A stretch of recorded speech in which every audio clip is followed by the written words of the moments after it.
ਇੱਕ ਤੇ ਰੋਹ ਸੀ ਜਿਹੜੀ ਕਹਿੰਦੀ ਆ ਵੀ ਜਿਹੜਾ ਅਟੈਕ ਹੋਇਆ ਸਾਡਾ, ਜਿਹੜਾ ਹਰਮੰਦਰ ਸਾਹਿਬ ਤੇ ਤੁਸੀਂ ਅਟੈਕ ਕੀਤਾ, ਫੌਜ ਦੇ ਰਾਹੀਂ ਅਟੈਕ ਕੀਤਾ, ਉਸ ਤੋਂ ਬਾਅਦ ਬਚਿਆ ਹੀ ਕੀ ਆ, ਵੀ ਹੁਣ ਸਾਡੇ ਜਿਉਣ ਦਾ ਵੀ ਕੋਈ ਮਤਲਬ ਨਹੀਂ। ਇੱਕ ਤੇ ਰੋਹ ਸੀ ਜਿਹੜੀ ਇਹ ਕਹਿੰਦੀ ਆ ਵੀ ਸਾਡੇ ਸਿੱਖ ਜਾਂ ਸੰਤ ਜਰਨੈਲ ਸਿੰਘ ਖਾਲਸਾ ਜੀ ਭਿੰਡਰਾਂ ਵਾਲੇ ਉਹ ਠੀਕ ਸੀ, ਤੇ ਇੱਕ ਧਿਰ ਇਹ ਕਹਿਣ ਲੱਗੀ ਵੀ ਇਹ ਗੱਲ ਆ ਜਿਹੜੀ ਉਹ ਸੰਤ ਜਰਨੈਲ ਸਿੰਘ ਜੀ ਖਾਲਸਾ ਭਿੰਡਰਾਂ ਵਾਲਿਆਂ ਜੀ ਕਰਕੇ ਹੋਈ ਆ, ਸਰਕਾਰ ਠੀਕ ਸੀ।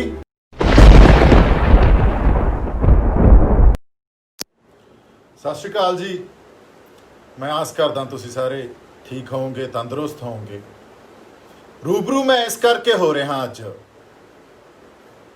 ਅੱਜ 6 ਜੂਨ ਸਾਨੂੰ ਉਸ ਦਿਨ ਦੀ ਯਾਦ ਕਰਾ ਦਿੰਦਾ ਜਦੋਂ 6 ਜੂਨ 1984 ਨੂੰ ਸਾਡੇ ਸਭ ਤੋਂ ਜਿੱਥੇ ਸਾਡਾ ਪ੍ਰੇਰਨਾ ਸਰੋਤ ਆ, ਸਾਡੇ ਲਈ ਬਹੁਤ ਜ਼ਿਆਦਾ ਜਿਹੜਾ ਅਸੀਂ ਸ਼ਰਧਾ ਰੱਖਦੇ ਹਾਂ, ਆਪਦੀ ਪ੍ਰੇਰਨਾ ਲੈਂਦੇ ਹਾਂ, ਉੱਥੋਂ ਸ਼੍ਰੀ ਦਰਬਾਰ ਸਾਹਿਬ ਤੇ ਅਟੈਕ ਹੋਇਆ।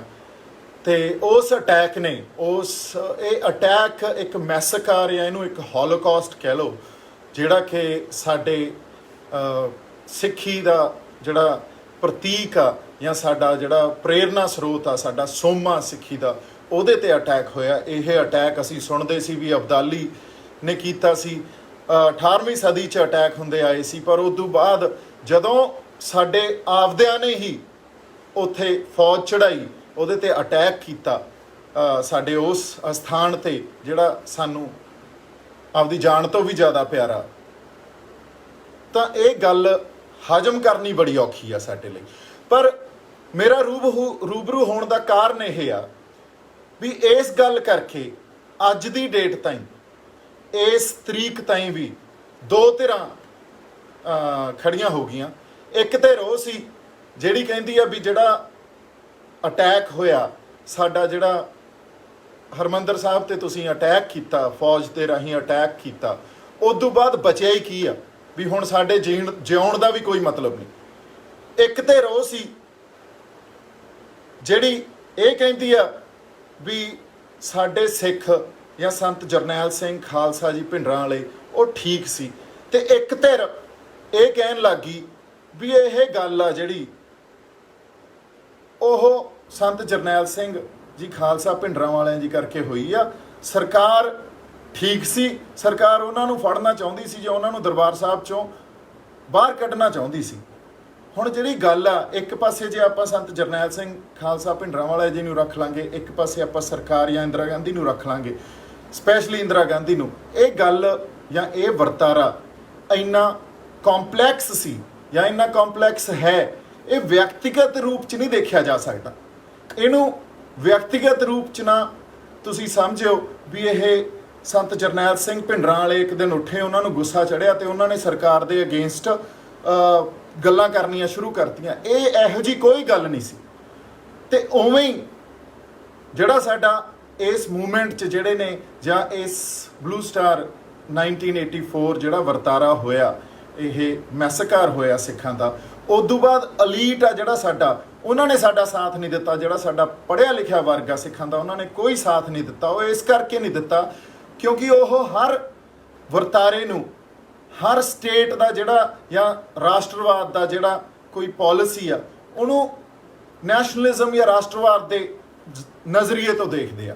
ਉਹਨਾਂ ਨੂੰ ਇਹ ਲੱਗਿਆ ਜੀ ਦੇਖੋ ਉੱਥੇ ਸੰਤ ਜਰਨੈਲ ਸਿੰਘ ਭਿੰਡਰਾਂ ਵਾਲੇ ਬੈਠੇ ਸੀ, ਉਹਨਾਂ ਨੂੰ ਅਸੀਂ ਚੇਤਾਵਨੀ ਵੀ ਦਿੱਤੀ ਵੀ ਬਾਹਰ ਆ ਜਾਓ, ਉਹ ਬਾਹਰ ਨਹੀਂ ਆਏ ਤਾਂ ਆਰਮੀ ਨੇ ਐਕਸ਼ਨ ਲਿਆ ਤੇ ਉਹ ਜਸਟੀਫਾਈਡ ਸੀ। ਇਹ ਇੰਨੀ ਸਿੰਪਲ ਗੱਲ ਨਹੀਂ ਆ, ਵਿਅਕਤੀਗਤ ਗੱਲ ਨਹੀਂ ਆ। ਜਦੋਂ ਕੋਈ ਲਹਿਰ ਉੱਠਦੀ ਆ ਨਾ, ਜਦੋਂ ਕੋਈ ਮੂਵਮੈਂਟ ਸ਼ੁਰੂ ਹੁੰਦੀ ਆ, ਉਹ ਮੂਵਮੈਂਟ ਨੂੰ ਸਮਝਣਾ, ਉਹਦਾ ਵਿਸ਼ਲੇਸ਼ਣ ਕਰਨਾ, ਉਹਦਾ ਪੜਚੋਲ ਕਰਨਾ, ਜਾਂ ਉਹਨਾਂ ਹਿਸਟੋਰੀਅਨਸ ਨੂੰ ਪੜ੍ਹਨਾ ਜਿਨ੍ਹਾਂ ਨੇ ਉਹਨਾਂ ਦਾ ਪੜਚੋਲ ਕੀਤਾ ਹੋਇਆ, ਜਿਨ੍ਹਾਂ ਨੇ ਵਿਸ਼ਲੇਸ਼ਣ ਕੀਤਾ ਹੋਇਆ, ਬਹੁਤ ਜ਼ਰੂਰੀ ਹੁੰਦਾ।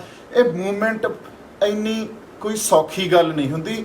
ਇਹ ਲਹਿਰ ਜਿਹੜੀ ਉੱਠੀ ਉਸ ਵੇਲੇ, ਜਿਹੜੀ ਪਹਿਲਾਂ ਅਨੰਦਪੁਰ ਸਾਹਿਬ ਮਤੇ ਤੇ ਆ ਕੇ ਟਿਕੀ, ਤੇ ਸਾਨੂੰ ਐਂ ਲੱਗਿਆ ਵੀ ਸਾਡਾ ਹਜੇ ਤੱਕ ਟਰਸਟ ਬ੍ਰੀਚ ਨਹੀਂ ਹੋਇਆ, ਅਸੀਂ ਅਨੰਦਪੁਰ ਸਾਹਿਬ ਮਤੇ ਦੀ ਗੱਲ ਕਰਦੇ ਹਾਂ। ਉਸ ਅਨੰਦਪੁਰ ਸਾਹਿਬ ਮਤੇ ਤੋਂ ਬਾਅਦ ਜਿੱਦੇ ਅਟੈਕ ਹਰਮੰਦਰ ਸਾਹਿਬ ਤੇ ਹੋ ਗਿਆ, ਉਹਦੇ ਸਾਨੂੰ ਇਹ ਲੱਗਿਆ ਵੀ ਸਾਡਾ ਟਰਸਟ ਬ੍ਰੀਚ ਹੋ ਗਿਆ।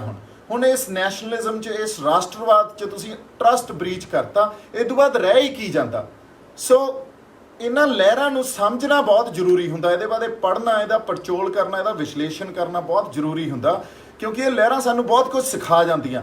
ਇਹਨੂੰ on the face of it ਦੇਖੋ, ਸੋਸ਼ਲ ਮੀਡੀਆ ਬਹੁਤ ਪੋਜ਼ਿਟਿਵ ਪਲੇਟਫਾਰਮਾਂ, ਵੀ ਗੱਲ ਬਹੁਤ ਦੂਰ ਤਾਈਂ ਪਹੁੰਚਦੀ ਆ, ਪਰ ਸੋਸ਼ਲ ਮੀਡੀਆ ਤੇ ਹਰ ਬੰਦਾ ਜਿਹੜਾ ਬੈਠਾ ਉਹ ਇਹ ਵੀ ਸੋਚਣ ਲੱਗ ਜਾਂਦਾ ਵੀ ਮੈਂ ਇੱਥੇ ਕਦੇ ਵੀ ਕਿਸੇ ਵੀ ਟੌਪਿਕ ਤੇ ਗੱਲ ਕਰ ਸਕਦਾ, ਜਾਂ ਮੈਂ ਕਿਸੇ ਵੀ ਵਿਅਕਤੀ ਬਾਰੇ ਬੋਲ ਸਕਦਾ, ਇਹ ਮੇਰੇ ਤੇ ਵੀ ਗੱਲ ਲਾਗੂ ਹੁੰਦੀ ਹੈ। ਪਰ ਮੈਂ ਫਿਰ ਆਪਦੇ ਆਪ ਨੂੰ ਥੋੜ੍ਹਾ ਬਹੁਤ ਇਸ ਪਾਸੇ ਲਾਇਆ ਵੀ ਮੈਂ ਇਸ ਲਹਿਰ ਬਾਰੇ ਵੀ ਪੜ੍ਹਾਂ, ਉਸ ਵਰਤਾਰੇ ਬਾਰੇ ਵੀ ਪੜ੍ਹਾਂ, ਉੱਥੇ ਰਾਸ਼ਟਰਵਾਦ ਨੇ ਕੀ ਰੋਲ ਪਲੇ ਕੀਤਾ ਉਸ ਬਾਰੇ ਵੀ ਪੜ੍ਹਾਂ, ਜਾਂ ਇਹ ਜਿਹੜਾ ਸਿੱਖਾਂ ਦਾ ਇੱਕ ਸਾਡਾ ਨਿਆਰਾਪਣ ਆ, ਜਾਂ ਜਿਹੜੀ ਸਾਡੀ ਡਿਸਟਿੰਕਟ ਆਈਡੈਂਟਿਟੀ ਆ, ਅਸੀਂ ਉਹਨੂੰ ਪ੍ਰੋਟੈਕਟ ਕਰਨ ਵਾਸਤੇ ਜੋ ਕੁਝ ਕੀਤਾ ਉਹਦੇ ਬਾਰੇ ਵੀ ਪੜ੍ਹਾਂ, ਤੇ ਫਿਰ ਕੋਈ ਆਪਦਾ ਓਪੀਨੀਅਨ ਜਾਂ ਜਿਹੜਾ ਆਪਦਾ ਵਿਚਾਰ ਰੱਖਾਂ।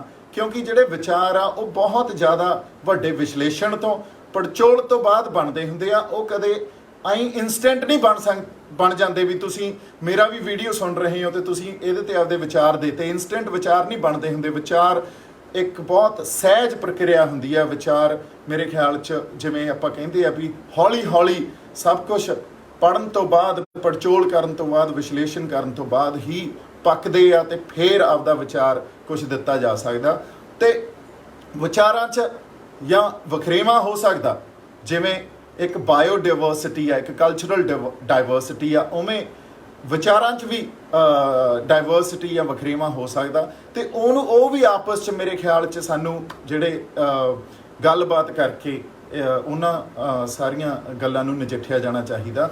ਸੋ ਮੈਂ ਸਾਡੀ ਜਿਹੜੀ ਕੌਮ ਆ ਜਾਂ ਸਾਰੇ ਪੰਜਾਬੀਆਂ ਨੂੰ ਇਹ ਬੇਨਤੀ ਕਰਦਾ ਵੀ 1984 ਜੂਨ ਬਲੂ ਸਟਾਰ ਆਪਰੇਸ਼ਨ ਜਿਹੜਾ ਸਰਕਾਰ ਨੇ ਕੀਤਾ, ਜਾਂ ਸਾਡੇ ਲਈ ਉਹ ਮੈਸੇਕਰ ਸੀ, ਸਿੱਖਾਂ ਲਈ ਸਾਡੇ ਲਈ ਉਹ ਇੱਕ ਹੋਲੋਕਾਸਟ ਸੀ।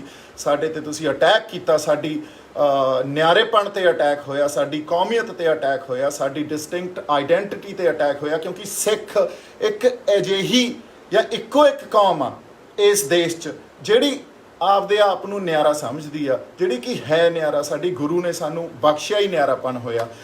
ਪਰ ਅਸੀਂ ਇਹ ਵੀ ਕਹਿੰਦੇ ਆ ਵੀ ਸਾਨੂੰ ਡਾਇਵਰਸਿਟੀ ਦੇ ਅੰਦਰ ਰਹਿਣਾ ਆਉਂਦਾ, ਸਾਨੂੰ ਬ੍ਰਦਰਹੁੱਡ ਨਾਲ ਰਹਿਣਾ ਆਉਂਦਾ, ਸਾਨੂੰ ਕਿਸੇ ਦੇ ਨਿਆਰੇਪਣ ਤੋਂ ਵੀ ਕੋਈ ਪ੍ਰੋਬਲਮ ਨਹੀਂ ਆ। ਤੇ ਸਾਨੂੰ ਜਿਹੜੀ ਤੁਸੀਂ ਰਾਸ਼ਟਰਵਾਦ ਦੀ ਆਪਦੀ ਜਿਹੜੀ ਡੈਫੀਨੇਸ਼ਨ ਆ, ਉਹਦੇ 'ਚ ਸਾਡਾ ਨਿਆਰਾਪਣ ਵੀ ਤੁਸੀਂ ਲੈ ਕੇ ਆਓ, ਤੇ ਉਸ ਤਰ੍ਹਾਂ ਤੁਸੀਂ ਰਾਸ਼ਟਰਵਾਦ ਨੂੰ ਡਿਫਾਈਨ ਕਰੋ। ਰਾਸ਼ਟਰਵਾਦ ਜਾਂ ਸਟੇਟ ਆਫ ਇੰਡੀਆ ਜਾਂ ਹੋਰ ਵੀ ਕੋਈ ਜਿਹੜਾ ਸੱਭਿਆਚਾਰਕ ਜਾਂ ਆਪਾਂ ਕਲਚਰਲ ਡਾਇਵਰਸਿਟੀ ਕਹਿੰਦੇ ਆ ਕਿਸੇ ਹੋਰ ਕੌਮ ਦੀ, ਉਹਨੂੰ ਵੀ ਲੈ ਕੇ ਆਓ। ਸੋ ਇਸ ਤਰ੍ਹਾਂ ਇਸ ਰਾਸ਼ਟਰਵਾਦ ਨੂੰ ਡਿਫਾਈਨ ਕੀਤਾ ਜਾਣਾ ਚਾਹੀਦਾ, ਜਿਹੜਾ ਕਿ ਮੌਕੇ ਦੀਆਂ ਸਰਕਾਰਾਂ ਜਾਂ ਜਿਹੜੀ ਇੱਕ ਮੈਜੋਰਿਟੀ ਫਿਲਾਸਫੀ ਆ ਉਹਨੂੰ ਮੇਰੇ ਖਿਆਲ 'ਚ ਐਕਸੈਪਟੇਬਲ ਨਹੀਂ ਆ।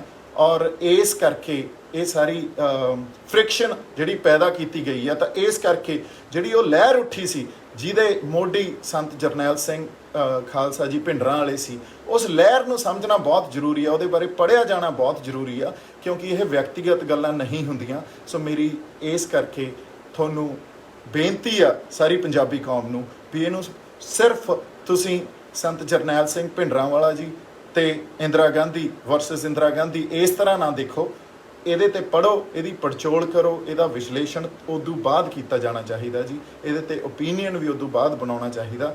ਇਹ ਸਾਡੇ ਇੱਕ ਜਿਹੜੀ ਇਤਿਹਾਸ ਦੀ ਬਹੁਤ ਵੱਡੀ ਘਟਨਾ, ਇਹ ਤੋਂ ਸਾਨੂੰ ਸਿੱਖਣਾ ਚਾਹੀਦਾ ਬਹੁਤ ਕੁਝ, ਕਿਉਂ ਹੋਇਆ ਇਹ ਵੀ ਲੱਭਣਾ ਚਾਹੀਦਾ, ਤੇ ਉਦੋਂ ਬਾਅਦ ਸਿੱਖਣਾ ਵੀ ਬਹੁਤ ਜ਼ਰੂਰੀ ਆ ਸਾਡੇ ਲਈ। ਕਿਉਂਕਿ ਜਿਹੜੀਆਂ ਵੱਡੀਆਂ ਵੱਡੀਆਂ ਕੌਮਾਂ ਇਸ ਦੁਨੀਆ ਦੀਆਂ, ਉਹਨਾਂ ਤੇ ਵੀ ਬਹੁਤ ਅਤਿਆਚਾਰ ਹੋਏ ਆ, ਜਾਂ ਜਿਵੇਂ ਆਪਾਂ ਕਹਿ ਲਓ ਵੀ ਜਿਹੜੇ ਜਿਊਜ਼ ਆ ਉਹਨਾਂ ਤੇ ਬਹੁਤ ਅਤਿਆਚਾਰ ਹੋਇਆ, ਉਹਨਾਂ ਦਾ ਵੀ ਹੋਲੋਕਾਸਟ ਹੋਇਆ, ਤੇ ਉਹਨਾਂ ਨੇ ਇਹਨਾਂ ਚੀਜ਼ਾਂ ਬਾਰੇ ਕਿਉਂ ਹੋਇਆ ਇਹ ਵੀ ਰਿਸਰਚ ਕੀਤੀ, ਤੇ ਇਸ ਗੱਲ ਤੋਂ ਸਿੱਖਿਆ ਵੀ ਅੱਗੇ ਤੋਂ ਇਹ ਗੱਲ ਸਾਡੇ ਨਾਲ ਨਾ ਵਾਪਰੇ।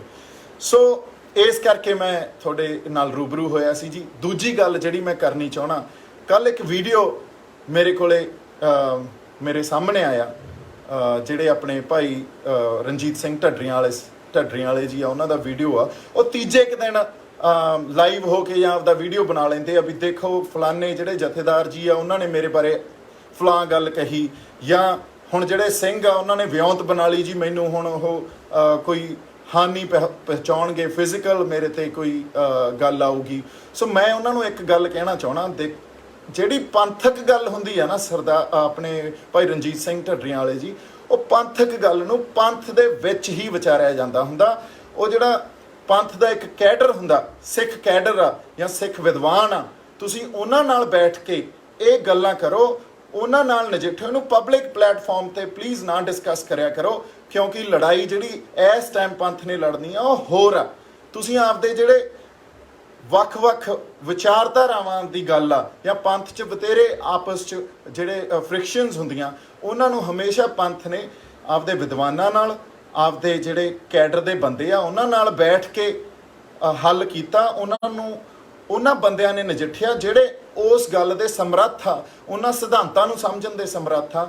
ਇਸ ਕਰਕੇ ਮੈਨੂੰ ਜਿਹੜੀ ਗੱਲ ਸਮਝ ਆਉਂਦੀ ਆ ਤੁਹਾਡਾ ਵੀਡੀਓ ਦੇਖ ਕੇ, ਉਹ ਇਹ ਆ ਵੀ ਜਦੋਂ ਤੁਸੀਂ ਪਬਲਿਕ ਪਲੇਟਫਾਰਮ 'ਚ ਸਿੱਖ ਪੰਥ ਦੀ ਕੋਈ ਗੱਲ ਕਰਦੇ ਹੋ, ਇਹ ਬਹੁਤ ਹੀ ਹਲਕੀ ਤੇ ਬਹੁਤ ਹੀ ਮਾੜੀ ਗੱਲ ਆ। ਕਿਉਂਕਿ ਮੈਨੂੰ ਲੱਗਦਾ ਤੁਸੀਂ ਜਿਹੜਾ ਆਪ ਬਹੁਤ ਸੂਝਵਾਨ ਵਿਅਕਤੀ ਹੋ, ਗੁਰਮਤਿ ਪ੍ਰਚਾਰ ਕਰਦੇ ਹੋ, ਤਾਂ ਤੁਸੀਂ ਸ਼੍ਰੀ ਅਕਾਲ ਤਖਤ ਸਾਹਿਬ ਜਾਓ, ਅਕਾਲ ਤਖਤ ਸਾਹਿਬ ਦੇ ਸਾਡੇ ਜਥੇਦਾਰ ਆ ਸਤਿਕਾਰਯੋਗ ਜਿਹੜੇ, ਉਹਨਾਂ ਦੇ ਨਾਲ ਬੈਠੋ, ਉਹਨਾਂ ਕੋਲੇ ਆਪਦੇ ਮਸਲੇ ਦੱਸੋ, ਉਹਨਾਂ ਕੋਲੇ ਆਪਦੀਆਂ ਸਮੱਸਿਆਵਾਂ ਦੱਸੋ, ਤੇ ਉਦੋਂ ਬਾਅਦ ਪੰਥ ਉੱਥੇ ਬੈਠ ਕੇ ਉਹਨਾਂ ਸਮੱਸਿਆਵਾਂ ਨੂੰ ਨਜਿੱਠੇ। ਨਾ ਕਿ ਤੁਹਾਡੀਆਂ ਜਿਹੜੀਆਂ ਆਫਰਸ ਆਉਣ ਵੀ ਤੁਸੀਂ ਜਥੇਦਾਰ ਸਾਹਿਬ ਨੂੰ ਇਹ ਕਹੋ ਵੀ ਮੇਰੇ ਨਾਲ ਕਿਸੇ ਟੀਵੀ ਤੇ ਬੈਠ ਕੇ ਤੁਸੀਂ ਡਿਬੇਟ ਕਰ ਲਓ, ਤੇ ਉਸ ਟੀਵੀ 1-2 ਘੰਟੇ ਦੀ ਡਿਬੇਟ ਕਰੋ ਤੇ ਉੱਥੇ ਤੁਸੀਂ ਆਪਦੀ ਗੱਲ ਰੱਖੋ, ਮੈਂ ਆਪਦੀ ਗੱਲ ਰੱਖਾਂ। ਨਹੀਂ, ਪੰਥ ਨੇ ਹਮੇਸ਼ਾ ਹੀ, ਖਾਲਸਾ ਪੰਥ ਨੇ, ਸਿੱਖ ਪੰਥ ਨੇ ਆਪਦੇ ਜਿਹੜੇ ਮਸਲੇ ਆ ਉਹ ਆਪਦੇ ਅੰਦਰ ਬੈਠ ਕੇ ਡਿਸਕਸ ਕੀਤੇ ਆ। ਹੋਰ ਕੋਈ ਪ੍ਰੋਬਲਮ ਨਹੀਂ ਮੈਨੂੰ ਲੱਗਦਾ ਤੁਹਾਡੇ ਤੋਂ ਕਿਸੇ ਨੂੰ ਹੋ ਸਕਦੀ। ਤੁਸੀਂ ਜੇ ਗੁਰੂ ਸਾਹਿਬਾਨਾਂ ਦੀ ਜਾਂ ਸਾਡੇ ਜਿਹੜੇ ਸ਼੍ਰੀ ਗੋਬਿੰਦ ਸਿੰਘ ਸਾਹਿਬ 10ਵੇਂ ਪਾਤਸ਼ਾਹ ਉਹਨਾਂ ਦੀ ਇੱਜ਼ਤ ਕਰਦੇ ਹੋ ਜਾਂ ਪੰਥ ਦੀ ਇੱਕ ਮਰਿਆਦਾ ਨੂੰ ਸਮਝਦੇ ਹੋ, ਅਸੀਂ ਤਾਂ ਬਹੁਤ ਛੋਟੇ ਆ। ਮੈਨੂੰ ਇਸ ਕਰਕੇ ਇੱਥੇ ਬੋਲਣੀ ਪਈ ਕਿਉਂਕਿ ਪਬਲਿਕ ਪਲੇਟਫਾਰਮ ਤੇ, ਕਿਉਂਕਿ ਤੁਸੀਂ ਪਬਲਿਕ ਪਲੇਟਫਾਰਮ ਤੇ ਆ ਕੇ ਰੋਜ਼ ਗੱਲਾਂ ਕਰਦੇ ਹੋ, ਤੇ ਮੈਨੂੰ ਇਹ ਗੱਲ ਐਂ ਲੱਗਦੀ ਆ ਵੀ ਜਿਹੜੇ ਵਿਦਵਾਨ ਜਾਂ ਤੁਹਾਡੇ ਵਰਗੇ ਸੂਝਵਾਨ ਬੰਦੇ ਹੁੰਦੇ ਆ, ਉਹਨਾਂ ਨੂੰ ਇਹ ਗੱਲ ਨਹੀਂ ਸੁਹਾਉਂਦੀ। ਤੁਸੀਂ ਪੰਥ ਦੀਆਂ ਗੱਲਾਂ ਪੰਥ ਦੇ ਨਾਲ ਉਸ ਘਰ 'ਚ ਬੈਠ ਕੇ ਕਰੋ ਜਿਹੜਾ ਸਾਡੇ ਲਈ ਬਣਾਇਆ ਗਿਆ, ਜਾਂ ਸਾਡੇ ਲਈ ਇੱਕ ਜਿਹੜੀ ਮਰਿਆਦਾ ਤੈਅ ਕੀਤੀ ਗਈ ਆ, ਉਸ ਮਰਿਆਦਾ ਦੇ ਅਧੀਨ ਰਹਿ ਕੇ ਉਹ ਗੱਲਾਂ ਕਰੋ। ਤੇ ਇੱਜ਼ਤ ਜਿਹੜੇ ਜਥੇਦਾਰ ਸਾਹਿਬਾਨ ਆ ਉਹਨਾਂ ਨੂੰ ਬਖਸ਼ੋ। ਇਹ ਕਿਸੇ ਲਾਈਵ ਕਿਸੇ ਟੀਵੀ ਸ਼ੋਅ 'ਚ ਜਾਂ ਸੋਸ਼ਲ ਮੀਡੀਆ ਤੇ ਆ ਕੇ ਪੰਥ ਦੀਆਂ ਗੱਲਾਂ ਨਹੀਂ ਡਿਸਕਸ ਕੀਤੀਆਂ ਜਾ ਸਕਦੀਆਂ, ਕਿਉਂਕਿ ਲੋਕਾਂ 'ਚ ਉਨੀ ਸਮਰੱਥਾ ਜਾਂ ਸਾਡੇ 'ਚ ਉਨੀ ਸਮਰੱਥਾ ਨਹੀਂ ਆ। ਅਸੀਂ ਸਿੱਖ ਸਿਧਾਂਤਾਂ ਨੂੰ ਸਮਝੀਏ ਜਾਂ ਸਿੱਖ ਜਿਹੜੇ ਵਿਦਵਾਨ ਆ ਉਹਨਾਂ ਦੀਆਂ ਗੱਲਾਂ ਨੂੰ ਹਜੇ ਉਸ ਲੈਵਲ ਤੱਕ ਸਮਝੀਏ, ਤਾਂ ਪਬਲਿਕ ਪਲੇਟਫਾਰਮ ਤੇ ਜਾ ਕੇ ਇਹ ਗੱਲ ਬਹੁਤ ਦੂਰ ਤੱਕ ਤਾਂ ਜਾ ਸਕਦੀ ਆ, ਪਰ ਉਹਦੀ ਗਹਿਰਾਈ ਕੁਛ ਨਹੀਂ ਹੁੰਦੀ, ਉਹਦੇ 'ਚ ਡੈਪਥ ਖਤਮ ਹੋ ਜਾਂਦੀ ਆ। ਤਾਂ ਇਸ ਕਰਕੇ ਭਾਈ ਰਣਜੀਤ ਸਿੰਘ ਢੱਡਰੀਆਂ ਵਾਲੇ ਸਾਹਿਬ, ਤੁਸੀਂ ਪਲੀਜ਼ ਜਿਹੜੇ ਆਪਣੇ ਆਪਦੇ ਵਿਚਾਰ ਆ ਉਹ ਸ਼੍ਰੀ ਅਕਾਲ ਤਖਤ ਸਾਹਿਬ ਕੋਲੇ ਜਾ ਕੇ ਰੱਖੋ। ਉੱਥੇ ਤੁਸੀਂ ਨਤਮਸਤਕ ਹੋ, ਜਾ ਕੇ ਸ਼੍ਰੀ ਗੁਰੂ ਰਾਮਦਾਸ ਜੀ ਦੇ ਨਤਮਸਤਕ ਹੋ, ਅਕਾਲ ਤਖਤ ਸਾਹਿਬ ਤੇ ਨਤਮਸਤਕ ਹੋ, ਤੇ ਜਥੇਦਾਰ ਸਾਹਿਬ ਕੋਲੇ ਆਪਦੀਆਂ ਸਮੱਸਿਆਵਾਂ, ਆਪਦੇ ਜਿਹੜੇ ਕੋਈ ਤੁਹਾਡੇ ਹੋਰ ਪ੍ਰੋਬਲਮਸ ਆ ਉਹਨਾਂ ਨੂੰ ਰੱਖੋ। ਤੇ ਇਹ ਆਪਦੇ ਘਰ ਦੀ ਗੱਲ ਘਰ 'ਚ ਨਜਿੱਠੀ ਜਾਣੀ ਚਾਹੀਦੀ ਆ। ਇਹਨੂੰ ਤੁਸੀਂ ਪਬਲਿਕ ਪਲੇਟਫਾਰਮ ਤੇ ਨਾ ਲੈ ਕੇ ਆਇਆ ਕਰੋ, ਇਹ ਬਹੁਤ ਕੋਈ ਚੰਗੀ ਗੱਲ ਨਹੀਂ ਆ। ਸਾਨੂੰ ਜਿੰਨੀ ਕੁ ਸਮਝ ਆ ਉਨੀ ਕੁ ਗੱਲ ਮੈਂ ਤੁਹਾਡੇ ਇਸ ਸੋਸ਼ਲ ਮੀਡੀਆ ਰਾਹੀਂ ਤੁਹਾਡੇ ਤੱਕ ਪਹੁੰਚਾਉਣਾ ਚਾਹਣਾ। ਬਾਕੀ ਤੁਸੀਂ ਸਤਿਕਾਰਯੋਗ ਹੋ, ਤੇ ਸਾਰੇ ਹੀ ਸਾਡੇ ਜਿਹੜੇ ਪੰਥ ਦੇ ਜਿਹੜੇ ਸਾਡੇ ਵਿਦਵਾਨ ਆ ਸਤਿਕਾਰਯੋਗ ਆ ਸਾਰਿਆਂ ਨੂੰ, ਤੇ ਆਪਣੇ ਜਿਹੜੇ ਹੋਰ ਕੌਮ ਦੇ ਬੰਦੇ ਆ ਜਾਂ ਪੰਜਾਬੀ ਆ ਉਹਨਾਂ ਸਾਰਿਆਂ ਨੂੰ ਬਹੁਤ ਸਾਰਾ ਪਿਆਰ, ਮੇਰੇ ਵੱਲੋਂ ਬਹੁਤ ਸਾਰਾ ਸਤਿਕਾਰ। ਤੇ ਇਹੀ ਮੈਂ ਤੁਹਾਡੇ ਤੋਂ ਅਰਦਾਸ ਕਰਦਾ ਵੀ ਅਸੀਂ ਆਪਦੇ ਆਪ ਨੂੰ, ਆਪਦੇ ਕਿਰਦਾਰਾਂ ਨੂੰ ਤੇ ਸਪਿਰਚੁਅਲ ਜਿਹੜੀ ਸਾਡੇ 'ਚ ਇੱਕ ਰਿਸਰਚ ਸਿੱਖ ਧਰਮ ਦੀ ਹਰ ਗਤੀਵਿਧੀ ਅਤੇ ਗੁਰਬਾਣੀ ਵਾਸਤੇ ਹੁਣੇ ਸਬਸਕ੍ਰਾਈਬ ਕਰੋ ਗੁਰਬਾਣੀ ਅਖੰਡ ਬਾਣੀ ਅਤੇ ਨੋਟੀਫਿਕੇਸ਼ਨਸ ਵਾਸਤੇ ਬੈਲ ਨੂੰ ਰਿੰਗ ਕਰੋ।